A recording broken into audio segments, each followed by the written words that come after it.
우리 하나님 말씀 로마서 15장 14절에서 33절까지 좀 길지만 14절에서 33절까지 교독하면서 어떤 말씀이 기록되어 있는지 먼저 함께 읽으면서 은혜 나누기를 원합니다. 제가 먼저 선포합니다. 내 형제들아, 너희가 스스로 선함이 가득하고 모든 지식이 차서 능히 서로 권하는 자임을 나도 확신하노라.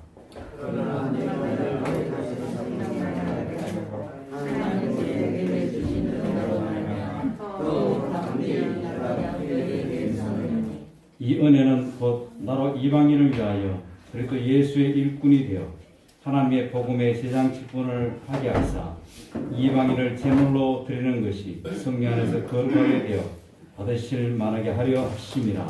그러므로 내가 그리스도 예수 안에서 하나님의 일에 대하여 살아가는 것이 있으므로 그리스도께서 이방인들을 순종하게 하기 위하여 나를 통하여 역사하신 것 외에는 내가 감히 말하지 아니하노라. 그 일은 말과 행위로 성령의 능력으로 이루어졌으니 그리하여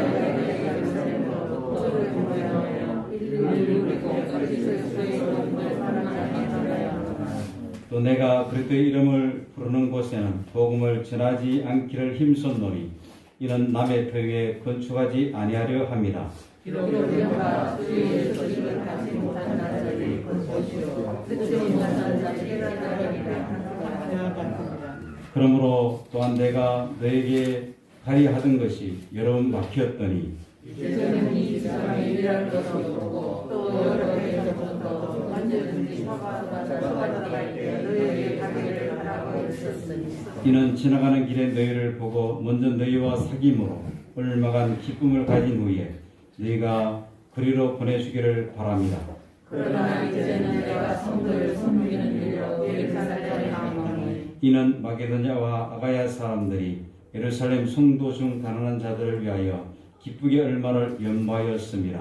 너희가 기뻐서 살구나 또한 저희는 그들에게 미친 자들 많이 일하는 그들의 용서를 받아서 국적인 것으로 그들을 섬기지 마땅하니라. 그러므로 내가 이 일을 마치고 이 열매를 그들에게 확정한 후에 너에게 들렸다가 스바나로 가리라. 내가 너에게 나아갈 때 그리스도의 충만한 복을 가지고 갈 줄 알아라. 형제들아, 내가 우리 주 예수 그리스도와 성령의 사랑으로 말미암아 너희를 권하노니 너희 기도에 나와 힘을 같이하여 나를 위하여 하나님께 빌어. 나도 우리의 손에서 또 예루살렘에 나로 하나님의 뜻을 따라 기쁨으로 너에게 나아가 너희와 함께 편히 쉬게 하라. 평강의 하나님께서 내 모든 사랑과 함께 계시길 아멘. 오늘 본문의 말씀 가지고 주님께서 나를 통하여 역사하신 것 18절에 보니까 그리스도께서 이방인들을 순종하게 하기 위하여 나를 통하여 역사하신 것 외에는 내가 감히 말하지 아니하노라. 나를 통하여 역사하신 것, 사도 바울을 통하여 역사하신 것 외에는 말하지 않겠노라. 주께서 우리를 통하여 역사하시는 것을 우리가 간증할 수 있다면 그는 참 행복한 사람이다 라고 말할 수 있을 겁니다. 지금 코로나 신규 확진자가 38,691명 이렇게 집계되어 있던데 3만대를 훌쩍 넘는 모습을 보게 됐죠. 그래서 이제 각 나라별로 보면 이 코로나를 계절 감기로 관리 체계로 이게 넘어가는 전환기에 있는 것을 일단 보게 됩니다. 그래서 이게 너무 두려워할 것은 아니다. 그렇지만 우리가 조심해서 지키면 잘 지켜야 되겠죠. 어째 보면 이 코로나 말미암아 많은 것이 정지되어 있고 오히려 또 후퇴에 갔던 그런 상황들, 특히 교회가 많은 피해를 입었습니다. 교인의 교인의 감소, 예수 믿는 성도들이 인구가 감소되는 현상, 또 교회가 문을 닫는 현상, 뭐 이런 현상들이 분명히 있었죠. 그럼에도 불구하고 하나님께서 우리 교회에 역사하셔서 지금도 예배할 수 있는 이 자리에 우리 함께함에 감사하시기를 주의 이름으로 부탁을 드립니다. 돌이켜보면 모든 것이 하나님의 은혜요 감사할 것밖에 없죠. 우리 로마서를 계속 보면서 정말 놀라운 복음이 이 로마서를 통해서 선포되는 것을 보게 됩니다. 이 복음이 우리에게 주어졌다는 것이 얼마나 행복한 것인가를 사실 우리가 깊이 깨달아 그 행복을 안고 살아가야 되는데 삶에 찌달리다 보니까 인간관계 속에서 부대끼다 보니까 힘들어하고 지쳐하는 우리의 모습을 보게 되죠.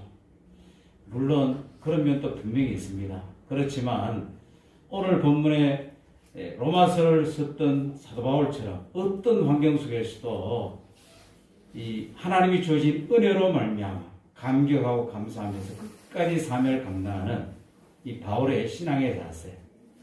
바울은 우리와 뭔가 틀릴 거야. 아닙니다. 똑같이 성정을 가진, 이 성정을 가졌다는 것은 뭡니까?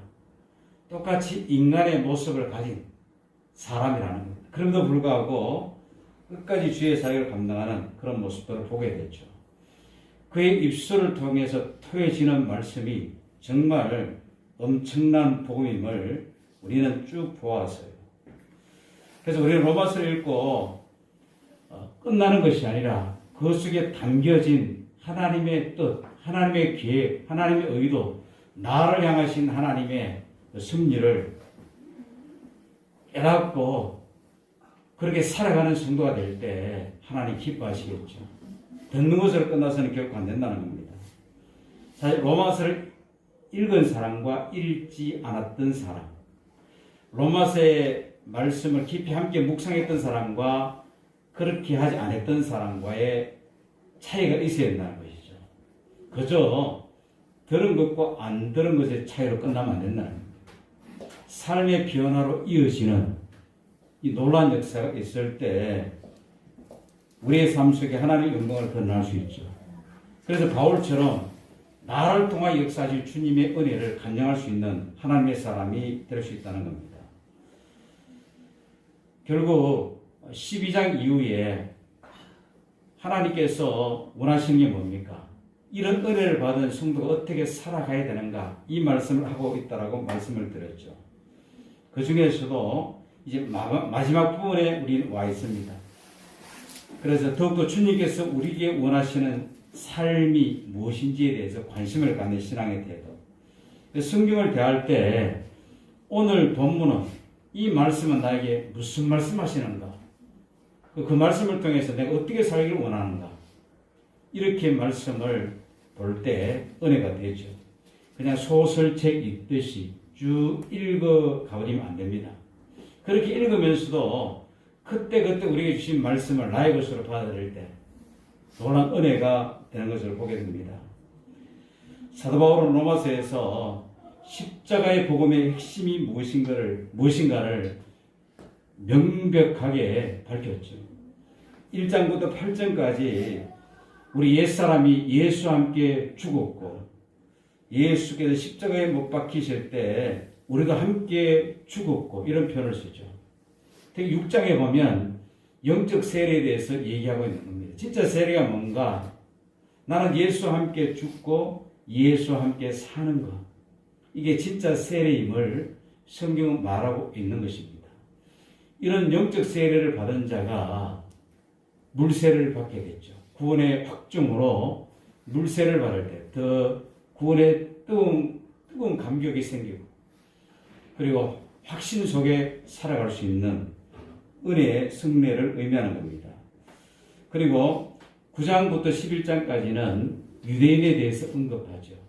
유대인이 영문이 버림받았는가? 아니다.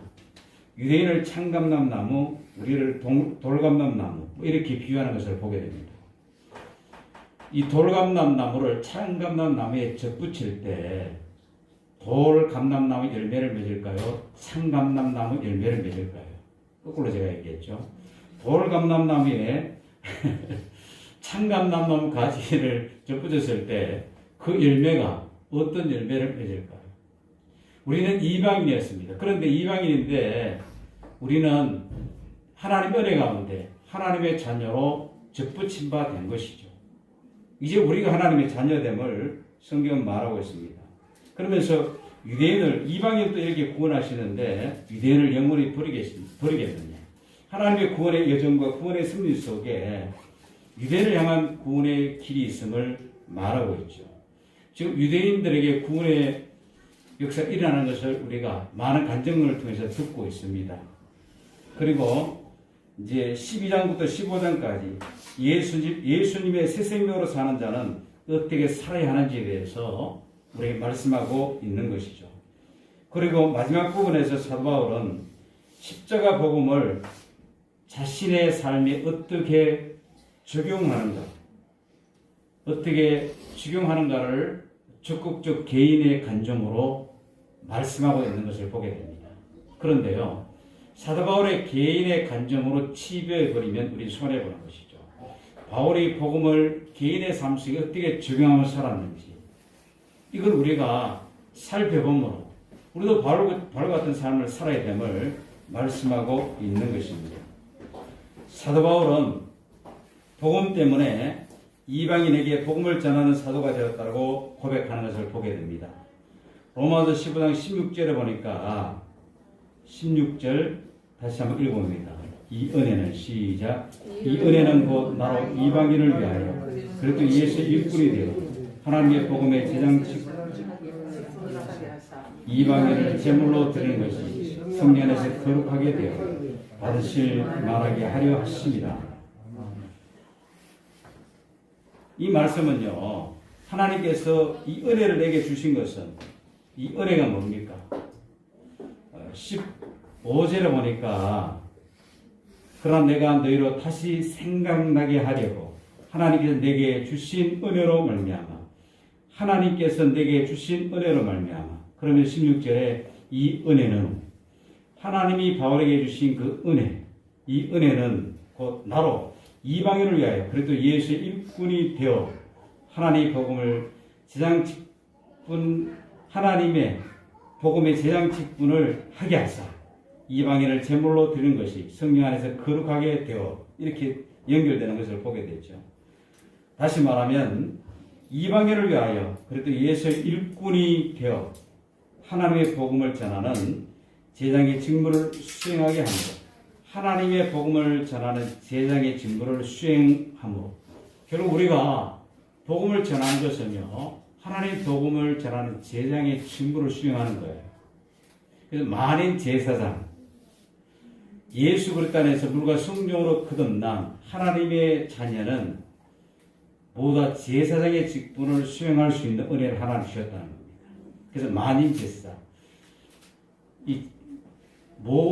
이스라엘 백성들이 1년에 한 번 대속죄일에 하나님께 나갑니다. 그때 대제사장만이 지성소에 들어갈 수 있는 거예요. 제사장만이 지성소에 들어갈 수 있습니다. 그래서 이스라엘 백성들의 죄를 용서해달라고 하나님께 나아가면서 하나님께 제물을 드리죠. 그래서 대제사장이 대속죄일에 들어갈 수 있는 그 은혜를 대제사장에게만 주셨습니다. 그런데 만인 제사장이라는 것은 모든 성도가 하나님 은혜를 모든 성도가 누구든지 하나님 지성소에 들어갈 수 있는 특권을 주셨다는 거예요. 누구든지 직접 회개할 수 있는 은혜를 주셨다는 거예요. 우리 천주교에서 고해 성사를 하는데 신부를 통해서 하나님께 고해 성사를 하잖아요. 그게 필요 없다는 거예요. 누구든지 하나님께 직접 나갈 수 있는 길이 그걸 새롭고 산 길 이렇게 표현하죠.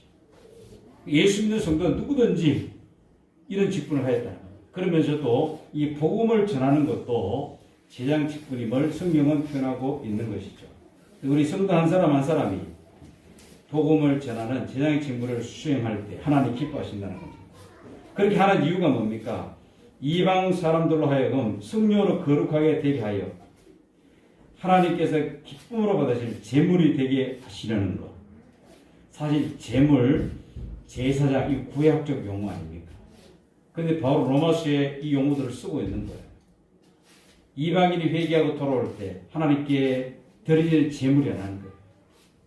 짐승을 제물로 드리는 것이 아니라 이방인이 우리가 복음의 세상의 직분을 감당할 때 예수 믿고 돌아오면 그게 하나님 앞에 기뻐할 만한 제물임을 성경은 말하고 있는 것이죠. 그걸 위해서 자신은 부르심을 받았다. 그래서 사도 바울은 이방인을 위한 사도로, 이방인을 위한 선자로 부르심을 받은 것입니다. 이 점은 매우 놀라운 사실이에요. 왜냐하면 합리적 이성적인 생각으로는 이렇게 할 사람이 별로 없기 때문에 그렇습니다. 지금 또 선교사로 헌신한 사람들은요, 가족, 친지, 친구들로부터 이해받기 힘들죠. 굳이 왜 그 어려운 길을 가려 하느냐? 굳이 왜 선교사의 길을 택하려 하려느냐? 그래서 많은 사람들이 저항합니다. 어떤 저항을요?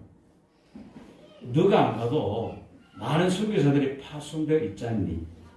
그래서 물질로 도우면 되지. 해필 네가 꼭 가야 되니? 이런 저항. 꼭 나가는 것이 대수냐? 물질로 헌신하는 것도 선교사야. 뭐 이렇게 굉장히 저항을 받습니다. 여러분도 그렇다면 사도 바울 시대에는 더 그렇겠죠. 사도 바울 당시에는요, 이방인을 위한 사도로 헌신하는 것은 정말 이해받기 힘든 상황이었습니다. 이방인에 대한 인식이 너무나 나빴기 때문에 그렇죠. 뭐 이거 다 얘기하면 시간이 너무 걸리니까. 유대인들은요, 사마리아인들은 유대인과 이방인들 사이에 태어난 자녀들, 혼혈, 그렇죠. 유대인과 이방인 사이에 태어난 혼혈아들, 요즘 그 인권 침해를 하려던데요. 예를 이해시키기 위해서 그런 사람들이 많이 사는 땅이 사마리아인 땅이에요. 이 사마리아의 땅마저도 이방인 취급한 겁니다. 저들은 지옥의 땔감으로 쓰임받을 존재들, 이렇게 취급받았던 그런 시대예요. 그러니까 사마리아인 땅을 벗어난 이방인들, 그 당시에 유럽에 있는 여러 나라들, 이런 사람들은 완전히 이방인 취급받아서 쉽게 말하면 말도 하기 싫어하는, 상대도 하기 싫어하는 그런 시대적 상황이었죠. 예수님의 수제였던 베드로조차도 이방인인 백부장 고넬료의 가정에 성령이 부어지는 것을 보고 깜짝 놀랐습니다. 어찌 이런 일이, 세상에 이런 일이 일어날 수 있단 말인가? 이방인에게 성령이 부어지다니. 유대인의 생각으로는 상상할 수 없는 일이 일어난 것입니다. 결국 사도 바울은 이방인에게 복음을 전하다가 로마에서 목배임을 당하고 순교하는 것을 보게 됩니다. 사도 바울이 자신이 이런 일을 당할 것을 몰랐을까요? 아닙니다. 잘 알고 있었을 것입니다. 알면서도 그 일을 한다는 것. 내가 복음을 전하는데 언젠가 내가 순교의 제물이 될 수도 있겠구나 라는 것을 알면서도 그 일을 한다는 것. 이 굉장히 중요한 것이죠. 예수를 믿는다는 것, 복음의 증인이 된다는 것. 그 당시에는 순교를 각오해야 된다는 것. 순교를 각오해야 된다는 것이죠. 그래서 믿음을 지키기 위해서 목숨을 걸어야 되는 그런 시대적 상황. 그걸 알면서도 믿음을 저버리지 않고, 그리고 복음을 끝까지 전하는 믿음의 모습을 보게 됐죠. 사랑하는 여러분, 예수를 믿고 복음을 전하며 살아가는데 이 고난과 환난이 오는 것입니다. 아니, 예수님 믿으면 다른 사람보다 더 건강해져야 되고, 예수 믿지 않는 사람들보다 잘 살아야 되고, 더 좋은 일이 있어야 되는 거 아니겠습니까? 이런 질문을 우리가 받을 수 있잖아요. 또한 우리 자신들도 그런 딜레마에 빠질 수가 있어요. 딜레마. 그렇죠. 내가 지금까지 예수를 위해서 최선을 다했는데, 하나님 영광을 위해 최선을 다했는데 나는 왜 이 모양이지? 이런 딜레마에 빠질 수 있다. 그렇다면 사도 바울 경우에는 어떨까요? 사도 바울은요, 목숨을 걸고 복음을 전했습니다. 돌아온 것은 뭐예요? 고난과 환난과 핍박이었다는 겁니다. 그걸 각오하고 목숨까지 던질 각오를 하고 복음의 증인으로 살았던 바울의 모습을 보게 되죠. 그래서 바울은요, 사도행전에도 보면, 그리고 바울 서신에도 보면 자기가 앞으로 순교의 제물로 관제에 같이 하나님께 드려질 것을 예감하는 것을 보게 되는 것입니다. 그리고 빌립보서 3장 7절에서 8절에도 그러나 무엇이든지 내가 유익하던 것을 내가 그리스도를 위하여 다 해로 여길 뿐더러 또 모든 것을 해로 여김은 내 주 그리스도 예수를 아는 지식이 가장 고상이기 때문이라. 내가 그를 위하여 모든 것을 잃어버리고 대설물로 여김은 그리스도를 얻고 그리스도를 얻기 위해서 모든 것을 잃어버리고 대설물로 여길 수 있는 목숨까지도 잃어버리고 그리스도를 얻는다면 그리스도가 가장 존귀한 고상한 지식이기 때문에 생명이기 때문에 그리스도를 택하겠다라는 바울의 고백을 보게 되죠. 어렵고 힘든 일이 왔을 때 그래도 내가 예수 믿으면서 열심히 예배 드리려고 하고 그랬는데 왜 이런 고난이 옵니까? 이런 반문이 생기기도 하잖아요. 그것조차도 믿음으로 극복할 수 있는 바울의 신앙, 이런 믿음이 우리에게 필요하다는 겁니다. 그럴 때 세상이 그런 믿음을 가진 자를 보고 두려워하는 것이죠. 고난 가운데서도 어려운 가운데서도 도저히 상상할 수 없는 그런 가운데서도 하나님을 찬양하는 믿음의 삶을 볼 때 세상 사람들의 마음에 영적인 파장이 일어나는 겁니다. 똑같이 아이고 죽겠네, 환장하겠네, 내가 어떻게 살았는데 어떻게 하나님을 믿었는데 나에게 이 모양 이 꼬라지야 이렇게 하면요 세상 사람들이 아이고 그렇지 라고 하면서 오히려 예수 믿어야 소용없구만 이런 말을 듣게 됩니다. 그래서 우리의 믿음이 강해질 때 우리의 믿음이 성숙할 때 어떤 상황에도 흔들리지 않는 단단한 믿음으로 세워지는 것이 굉장히 중요한 것이죠. 그래서 이런 말씀을 볼 때 사도 바울은 자신이 어떤 처지가 될 줄 알고 그 길을 간 것입니다. 사도 바울의 끝이 순교임을 알고 그 길을 갔다는 겁니다. 제가 순교라는 말을 써서 그렇지 순교 당하는 입장에서는요 엄청난 두려움이에요. 여기서 우리는 사도 바울이 이방인의 사도가 된 것이 사도 바울 자신의 아이디어나 계획이 아니었음을 알 수 있습니다. 전적으로 주님의 부르심이었던 것이죠. 사랑하는 성도 여러분, 그런 믿음의 선배들의 그런 삶이 있었기 때문에 지금 어떤 세상이 되었습니까? 유대인 입장에서 보면 이방인의 세상이 되어 있는 것이죠. 우리도 이방인이었는데 하나님의 백성이 된 것입니다.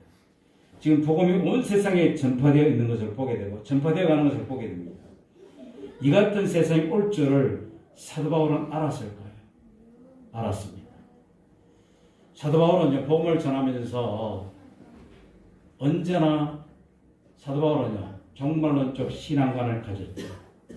종말론주의에 빠지는 것과 종말론적 신앙과는 굉장히 차이가 있어요. 종말론주의에 빠지면 모든 것을 종말로 연결시켜서 아무것도 못해요. 그러나 종말론주의라는 것은 종말론적 신앙관이라는 것은 뭐냐면 우리는 반드시 주님 앞에 서고 개인의 종말과 우주적 종말 이 두 가지를 확실히 믿는 겁니다. 그러니까 언제든 주님 앞에 설 수 있는 신앙의 준비를 하는 것이죠. 내가 살아가는 현장 속에서 언제든 주님 오셔도 아멘 주 예수여 오시옵소서 마라나타 신앙으로 살아가는 게 이게 바로 종말론적 신앙관입니다. 그러나 종말주의에 빠지면요 몇월 며칠 몇 시에 주님이 오실 것인지 또 주님이 오실 때는 어떤 형태의 구름이 뜰 것인지 달이 어떻게 변하든지 맨날 이런 데 관심이 있다 보니까 신앙에 문제가 생기는 거예요. 그거 하나님께 맡기는 겁니다. 중요한 것은 내 삶 속에 언제든 주님이 오실 수 있다는 것.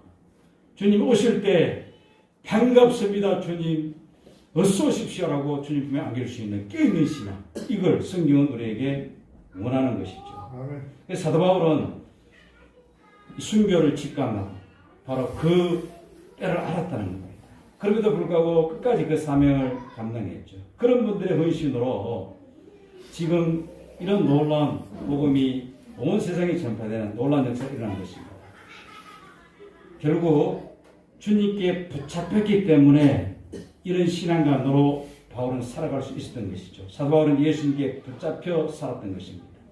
그래서 로마서 6장 8절에 보니까 만일 우리가 그리스도와 함께 죽었으면 또한 그와 함께 살 줄을 믿노니, 사도 바울이 바로 그런 사람이었습니다. 내가 그리스도와 함께 십자가에 죽었다. 이제는 내가 그리스도와 함께 산다. 저와 여러분들도 이런 신앙, 주 예수님께 붙잡혀 살아가는 신앙. 그래서 사도 바울은 로마서 15장 18절에 매우 중요한 고백을 합니다. 그리스도께서 이방인들을 순종하게 하기 위하여 나를 통하여 역사하신 후에는 내가 감히 말하지 아니하노라. 이 말씀은 그리스도께서 이방 사람들을 복종하게 하시려고 나를 쉽게 해서 이뤄놓으신 것 밖에는 아무것도 감히 말하지 않겠습니다. 주의 일을 하는 사역자는 두 가지 유형이 있죠. 이 사역자, 그러니까 우리 성도님들 목사나 선교사 이렇게 생각합니다. 아니에요. 예수 안에 하나님의 자녀된 모든 성도는 사역자예요. 하나님 우리에게 달란트를 주셨어요. 단지 5달란트, 2달란트, 1달란트, 달란트 차이지 모든 성도는 사역자라는 거예요. 우리는 평신도 선교사 사역자예요. 가정에 가서 복음을 전하고 직장에서 복음을 전하고 사역자라는 겁니다. 이 사역자에는 두 가지 유형이 있다는 거예요. 하나는 예수님을 위하여 자신이 열심히 충성하는 사람, 예수님을 위하여 자신이 열심히 충성하는 사람, 얼마나 멋있습니까? 또 하나는요, 예수님께서 그를 통하여 역사하는 사람. 같은 말 같지만 분명히 틀려요. 바울은 어떤 유형일까요? 예수님께서 그를 통하여 역사하는 사람이었다. 우리는 이 차이를 정확하게 이해해야 합니다. 이것이 로마서를 쓴 사도 바울의 삶이었고, 우리가 로마서 복음을 제대로 읽고 들었다면 우리도 이렇게 살아가야 된다는 것입니다. 예수를 위하여 자신이 열심히 충성하는 사람이 되는 것도 중요하지만, 예수님께서 우리를 통하여 역사하는 사람이 되어야 된다. 예수님께서 나를 통하여 역사하는 사람이 되어야 된다. 같은 말 같은데 분명히 틀리죠. 주체가 누구냐에 차이점이 있습니다. 주체가 나 중심이냐, 주님 중심이냐 차이점이죠. 그래서 예수를 위하여 자신이 열심히 충성하는 사람은 주체가 중심이 내가 되는 겁니다. 예수님께서 우리를 통하여 역사하시는 사람이 되는 것은 주체가 주님이 되는 것이죠. 우리 언제나 주님께서 나를 통하여 역사하실 수 있도록 자신을 비우는 신앙, 자신을 죽이는 신앙. 내가 죽을 때 예수가 내 안에 오셔서 그분이 주체가 되어 나를 사용할 수 있는 것이죠. 사도 바울은 20절에서 분명한 사역의 원칙을 하나 말합니다. 20절 시작. 또 내가 그리스도의 이름을 부르는 곳에는 복음을 전하지 않기를 힘썼노니 이는 남의 폐위에 건축하지 아니하려 합니다.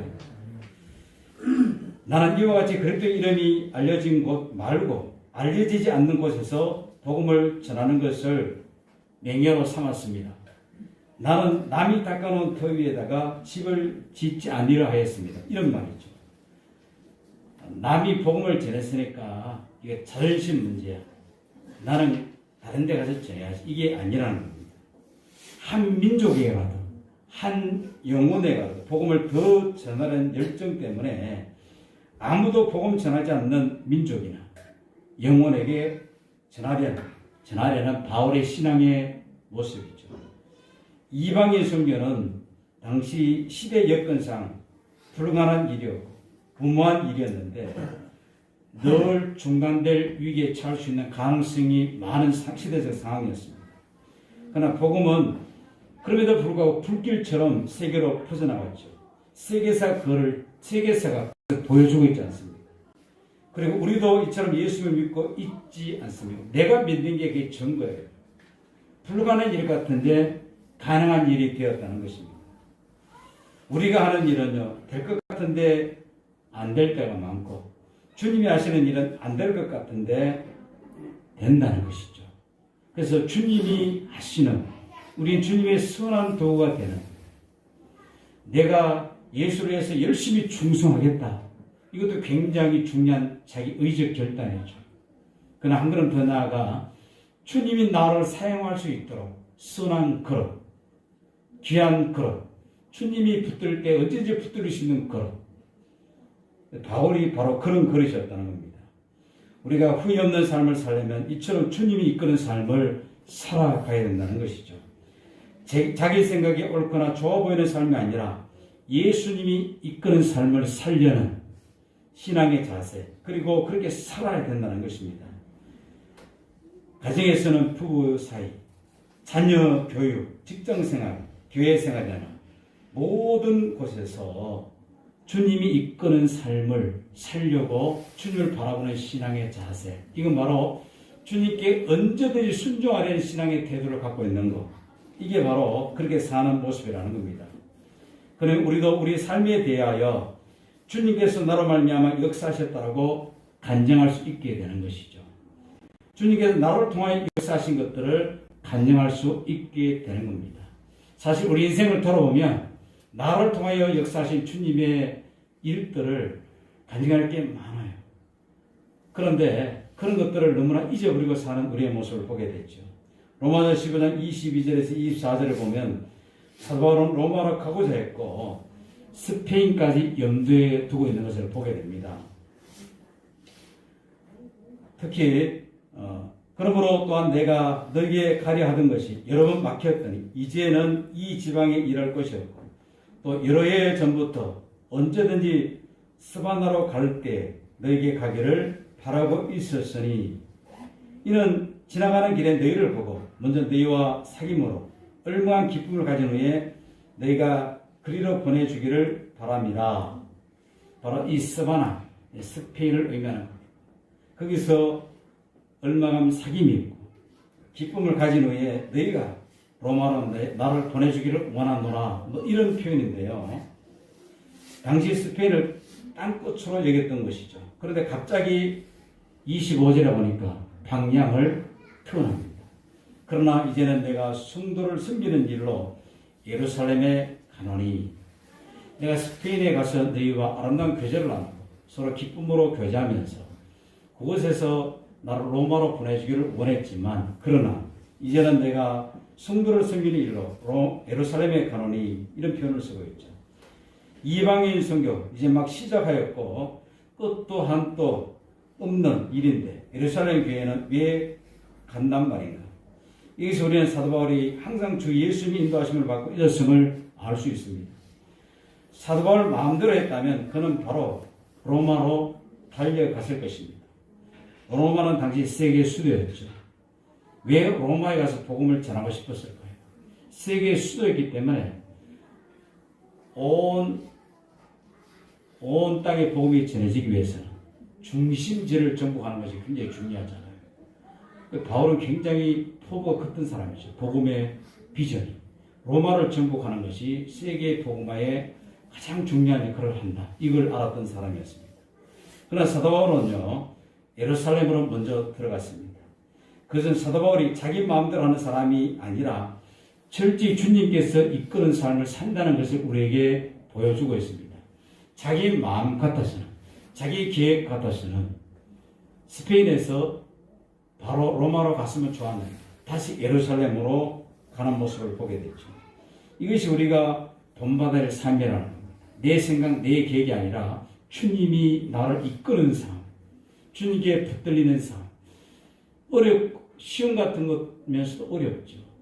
내가 죽으면 주님이 나를 이끄시기 시작해요. 주님께 맡기면 주님이 나를 이끄시기 시작해요. 왜 예루살렘으로 갔냐면요, 예루살렘에 큰 기근이 들었다는 말을 들었습니다. 큰 기근. 그러니까 예루살렘 교회가 어려워졌다는 거예요. 그래서 마게도냐와 아가야 지역의 이방인 교회가 구제 헌금을 모았습니다. 그것을 가지고 예루살렘 교회로 가서 전달한 다음 로마로 가겠다라고 말하고 있는 것이죠. 이거는 단순히 구제 문제 이상의 문제가 있다는 겁니다. 유대인 중심의 예루살렘 교회는요, 아직도 이방인들에 대해서 편에 완전히 마음이 열려있지 않는 그런 상태였죠. 여전히 이방인 선교에 대해서 의심하는 분위기가 많았다는 것입니다. 정말 주님의 역사일까? 쓸데없는 일을 하는 것 아니냐? 게다가 이방인 교인들에게 할례도 받아야 되는 거 아닌가? 율법까지 지켜야 되지 않는가? 이렇게 강요하는 사람들이 많은 그런 상황이었다는 겁니다. 주님은 이방인에게 복음이 전해지는 것도 정말 응원하셨지만 그 전에 예루살렘 교회와 이방 교회 하나 되는 것을 먼저 응원하셨기 때문에 마게도냐 교회와 아가야 지역에 있는 교회에 흥분을 모아서 모교회라는 표현을 쓰기에 좀 그렇지만 예루살렘에서 교회가 출발했으니까 모교회를 돕기 위해서 이렇게 순교헌금을 모았다는 겁니다. 이건 하나 되는 길을 하나님 먼저 원하셨다는 것이죠. 15절 앞부분에서 우리 함께 살펴보았잖아요. 한 마음과 한 입으로 하나님을 찬송하기를 하나님 원하십니다. 유대인 교인과 이방인의 교인과 유대의 교회와 이방인의 교회가 하나 되어 한 마음 한 뜻으로 하나님을 찬양하기를 원하십니다. 그 하나님의 마음을 전반부에 15장 전반부에 말하고 있습니다. 사도 바울은 이것을 잘 알았기 때문에 그 흉년된 예루살렘 이방인 교회 헌금을 가지고 갔던 것입니다. 하나됨을 먼저 이루는 것이죠. 그런데 이 길은 매우 힘든 길입니다. 사실은 여행이 힘든 것이 아니라 무엇이 힘든 것입니까? 이방인에게 마음이 닫혀 있는 유대인들 때문에 힘든 것이죠. 같은 유대인들 때문에 힘든 겁니다. 얼마나 힘들었으면 30절에서 32절까지 사도 바울이 로마 교인들에게 기도 부탁을 하고 있는 모습을 보게 되죠.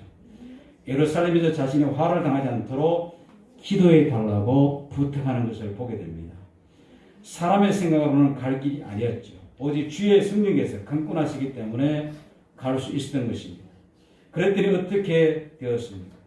우리가 다 아는 대로 놀라운 일이 벌어졌죠. 인간의 생각과 상상을 뛰어넘는 방법으로 하나님은 바울을 로마로 보내는 것을 보게 됩니다. 로마 정예 부대들이 바울을 철저히 지켜서 그렇죠. 배를 태워서 로마로 보내는 모습을 보게 됐죠. 또 그 상황을 설명하면 길어지잖아요. 로마에게 바울을 죽일 저는 살해 음모를 가진 집단들이 먹지도 않고 잠자지 않고 바울을 죽이려는 쉽게 말하는 살수들이 도사리고 있었죠. 바울이 혼자 가면요 어디서 죽을지 몰라요. 로마 군병들이 철저히 철동 같은 보호 속에 로마로 보내시는 하나님의 섭리를 우리는 또한 보게 되는 겁니다. 그러면 하나님이 그냥 바울을 예루살렘에서 하늘로 공중 부양시켜서 로마로 옮기시면 되죠. 뭐 이런 생각을 우리가 엉뚱한 생각을 할 수 있는데 하나님은 그렇게 하시지 않아요. 사람을 통해서 사람이 일하게 만드시고 그 일하게 하심으로 하나님 영광이 드러나게 하시고 그래서 하나님 이끌어 가시는 하나님 역사를 보게 되죠. 이제 우리의 문제를 돌아와야 합니다. 로마서를 읽었다면 우리도 사도 바울처럼 살아야 마땅하다는 것. 18절에 그리스도께서 나를 시켜서 이뤄놓으신 것밖에는 아무것도 감히 말하지 않겠습니다. 주님께서 나를 통해 역사하신 것 외에는 아무것도 감히 말하지 않겠습니다. 정말 주님께서 나를 통해서 하신 일들을 자랑하는 그 일들에 감사하는 주님께 모든 주도권을 맡기는 주님 손에 붙들리기를 소망하는 이 신앙의 간증 이런 고백이 우리를 행복하게 한다는 것입니다. 물론 저와 여러분에게 주님께만 순종하셔 한다는 것에 대한 두려움이 있을 수 있어요. 어떻게 세상에 다양하고 복잡한데 주님께만 순종하며 살 수 있습니까?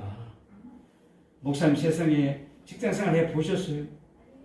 아니면 세상에서 일해 보셨어요? 얼마나 복잡하고 얼마나 헷갈리고 다양하고 힘든지 저도 해봤어요.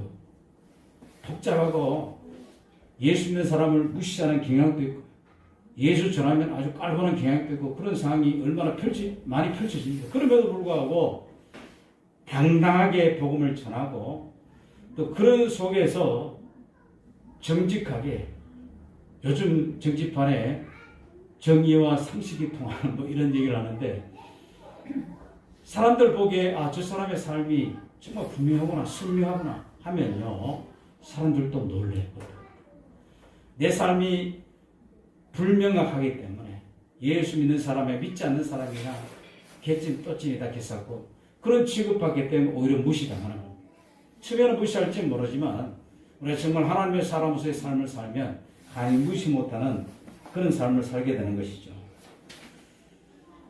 사실요, 또 인생이 복잡한데 주님께 맡기만 살 수 있는가? 사실 맡긴다 이런 거 굉장히 어렵잖아요. 얼마만큼 주님을 믿어야 되는 거예요. 어떤 사람이 떨어지게 생겼어요. 떨어지다가 나무 뿌리가 올라와 있는 그걸 뭐라 그래요? 그걸 딱 잡았어요. 그래 주님이 살려주십시오. 그러니까 사랑하는 아들아 그 손을 놓아라. 손을 놓으면 주님이 파주시겠다는 겁니다. 그러니까 가만히 생각하다가 안 되겠거든요. 그 누구 없어요 하고 사람을 찾았다는 겁니다. 이게 우리의 신앙이죠. 남길에 떨어지다 남뿌리를 잡고 겨우 살았는데 그 손을 놔라 그러니까 주님 믿을 수 없다는 거예요. 그 위에 혹시 다른 사람 없냐고 소리치는 우리의 신앙을 보게 되는 것이죠. 그래서 우리의 인생을 주님께 맡기고 그렇게 살아가면 하나님 얼마나 기뻐하실까. 이 복잡하고 다양하고 불확실한 시대에 역으로 생각하면 답이 나오는 겁니다. 이런 시대이기 때문에 더 주님께 맡겨야 되겠다.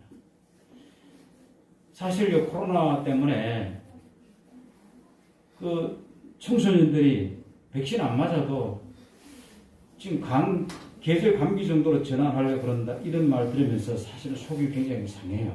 처음부터 좀 그런 신경 지면이 있어서 좀 그렇게 하지 뭐 이렇게 생각도 듭니다. 청소년들이 백신을 맞고 이상한 반응이 이렇게 죽어버리는 경우도 있잖아요. 얼마나 불확실해요. 그것 때문에 얼마나 두려웠습니까? 혹시 나도 죽는 거 아닌가? 저도 1차, 2차, 3차까지 맞았는데 이 맞다가 잘못하면 문제 생기는 거 아닌가? 그럴 때일수록 주님에 맡겨야 되는 것이죠. 주님만 의지합니다. 죽든 살든 내 생에 죽게 있나이다. 그게 믿음의 배짱이라고 말할 거예요. 주님께 맡기면 마음이 편안해져. 사실 우리가 이 땅에 우리의 목숨이 끊어지는 날 하나님의 전능의 손에 붙들고 그렇죠. 천사의 보호 아래 하나님 앞으로 우리가 이끌림 받는 그 영광스러움만 생각해도 가슴이 벅차고 기쁜데 우리 먼저 일어나지 않을 일에 염려하고 걱정하는 우리의 모습을 보게 되죠. 그래서 어렵고 힘든 시대일수록 주님께 맡기는 것. 주님이 우리를 어떻게 사랑하셨나요? 자기 아이들을 아끼지 아니하시고 우리 모든 사람을 위하여 내주신 이가 어찌 그 아들과 함께 모든 것을 우리에게 주시지 아니하시겠느냐. 그러므로 저와 여러분은 주님만 바라봐야 합니다. 어느 장로님이 손주가 너무 사랑스러워서 이렇게 말합니다. 보고 있는데도 보고 싶다. 혹시 보고 있는데도 보고 싶다. 이런 느낌이 든 적 있어요? 사랑하는 자녀들을 볼 때 보고 있는데도 보고 싶다. 근데 안 보면 더 보고 싶다. 이 보고 있는데도 보고 싶다는 것은 사랑의 표현이에요. 정말 사랑의 아름다운 표현입니다. 주님이 우리를 보실 때 이렇게 보고 있다는 거예요. 우리를 향한 주님의 마음이 그렇다는 겁니다. 정말 그럴까? 우리가 정말 그렇게 주님 입장에 사랑스러울까? 말씀에 불순종할 때가 참 많잖아요.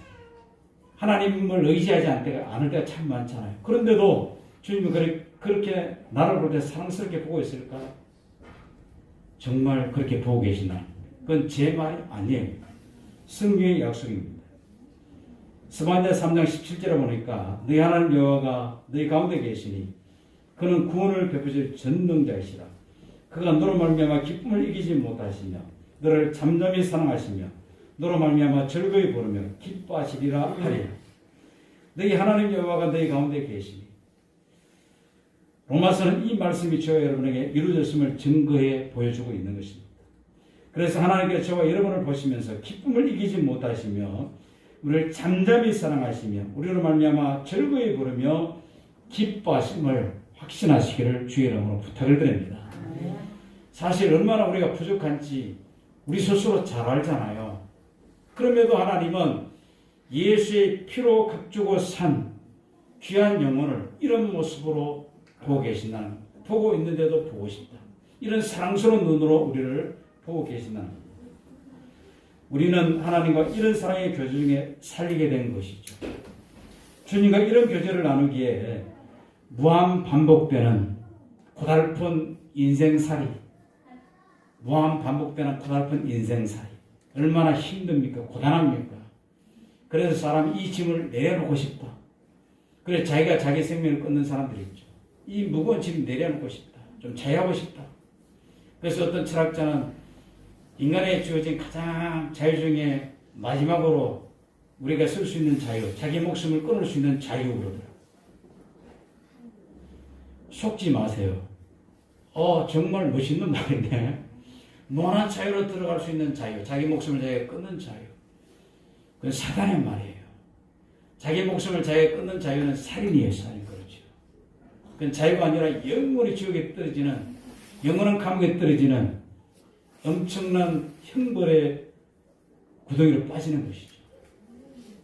오히려 그것보다도 하나님께 내 모든 것을 맡기고 그리스도 안에서 자유를 누리는 하나님의 자녀, 그것이 바로 하나님 기뻐하는 성도의 모습이라는 겁니다. 견딜 수 없는 것 같은 시련이 올 때, 고난의 시간이 올 때, 여러분 나를 사랑하시는 주님을 다시 한번 바라보시기 바랍니다. 나를 어떻게 바라보고 계시는 하나님이시는지, 그리고 하나님이 나를 통하여 하시려는 그 하나님의 일들, 그리고 하나님이 그 일을 해나가시는 모습들을 작지만 보잘것없는 것 같지만 하고 계신다는 것입니다. 그래서 로마서는 놀라운 성경 말씀이죠. 주님과 친밀하고 사랑이 넘치는 교제의 눈을 열어주는 것입니다. 순종의 삶을 사는 것에 대한 두려움을 제거시켜주는 것이죠. 예수 믿고 사는 것은 단순하고 쉬운 것입니다. 예수님의 제자들처럼 주님을 따르기만 하면 되는 것이죠. 오늘 주일 예배에 오신 그 감격으로 모든 삶을 사는 것 모르겠습니다. 얼마나 내 안에 주일 예배에 오는 이 감격이 있는지, 하나님께 말씀을 나누는 감격이 있는지. 제가 말이 둔하여 설교를 잘못해서 더 많은 감격을 막 안겨드려야 되는데, 그런데 이 감격은요, 내 영적 상태에 따라 충분히 감격해질 수도 있습니다. 내가 영적으로 하나님 은혜로 충분하면 성경 한 줄만 읽어도 그 말씀이 나를 완전히 붙들어 장악하는 경우도 있어요. 그래서 내 영적인 상태가 굉장히 중요한 것이죠. 그리고 또한 설교자도 열심히 준비해서 하나님의 성령이 일할 수 있도록, 감격이 우리 안에 일어날 수 있도록, 그래서 잘 짜여진 예배, 찬양과 말씀과 기도로 잘 짜여진 예배 속에 우리가 감동을 받는 은혜가 있어야 되겠죠. 이 감동을 가지고 살아가야 된다는 겁니다. 사실 교회 올 때 왜 오십니까? 물으면 재미있어서 옵니다. 즐거워서 옵니다. 이제는 밥도 안 주잖아요. 밥도 함께 안 하잖아요. 밥 먹으러 옵니다. 아니면 여러 가지 이유가 있겠죠. 그런데 그런 이유는 아무것도 보잘것없는 이유라는 겁니다. 정말 주님께서 마음에 이끄셔서 하나님의 교회로 향하는 내 발걸음. 사실 때로는 오기 싫을 때가 많아요.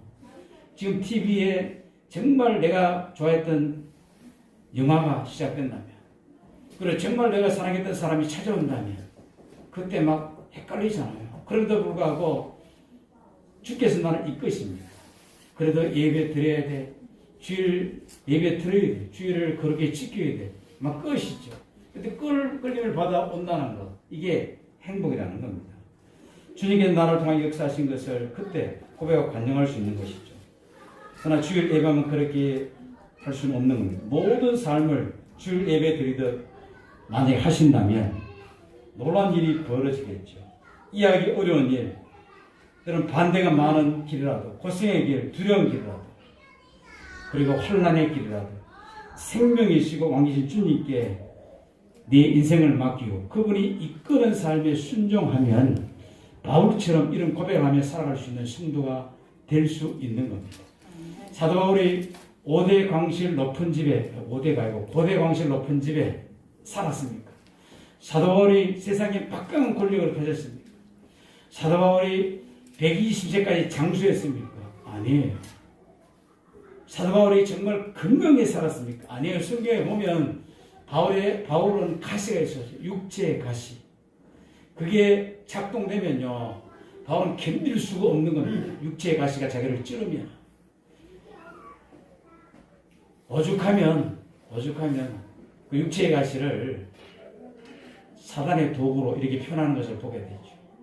그런데 하나님은 그것마저 사용하셔서 바울을 겸손케 하고 그 가시가 있었기에 하나님 은혜가 늘 바울에게 머무는 것을 보게 됐죠. 그 은혜 아니면 가시를 이길 수 없기 때문에 가시도 감사하는 바울의 모습을 보게 됩니다. 이게 바로 정말 주님을 뜨겁게 의지했던 바울의 모습이죠. 그래서 우리는요, 여러 가지 어렵고 복잡하고 힘든 상황 속에 주님 왜 이러십니까? 나를 왜 이런 곳에 밀어넣으십니까?